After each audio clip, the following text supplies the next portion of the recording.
আমি অনি, আর আমি এসেছি আজ আমার অর্কিড কালেকশন নিয়ে। দেখো, তোমরা যদি অর্কিডের প্রতি নতুন নতুন অর্কিড প্রেমী হও, তাহলে বলবো প্রথমেই শুরু করো ড্যান্ড্রোবিয়াম অর্কিড দিয়ে। খুব ইজিলি করা যায়।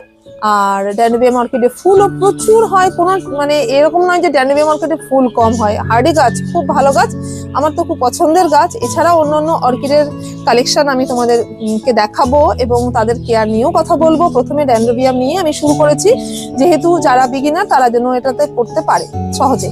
তো চলো এবার বলি, ড্যান্ড্রোবিয়াম অর্কিড করতে গেলে তাতে যে প্রত্যেকটা অর্কিডে সারের দরকার হয়। তো কি ধরনের সার দেওয়া যায়, সার নিয়ে আমি দুটো ভিডিও অলরেডি পোস্ট করে দিয়েছি। হোমমেড ফার্টিলাইজার তৈরি করা দেখিয়েছি। কারণ তোমরা যদি কেমিক্যাল সার দিয়ে প্রথমে ট্রাই করো, আমি বলবো স্কিপ করো, কারণ একটু বেশি যদি হয়ে যায় তাহলে সমস্যা। আর কেমিক্যাল সারও ভালো, যথেষ্ট ভালো পরিমাণ আমি দেখিয়ে দেবো কতটুকু কি দিতে হয়। কিন্তু বর্তমানে আমি তোমাদেরকে কতগুলো জৈব সার বলেছি যেগুলো ঘরেই তৈরি করতে পারবে। তো যারা এরকম ধরনের সার ব্যবহার করতে ইচ্ছুক, একদম অর্গানিক্যালি অর্কিড করতে ইচ্ছুক, তারা কিন্তু ভিডিওটা অবশ্যই দেখো। দুটো পার্টে ভিডিওটা হয়েছে। একটা হচ্ছে যে আমরা কি কি সার দিতে পারি তার লিস্ট দিয়েছি, কিভাবে তৈরি করতে হবে সেটাও দেখিয়েছি, সারা বছরের একটা রুটিন।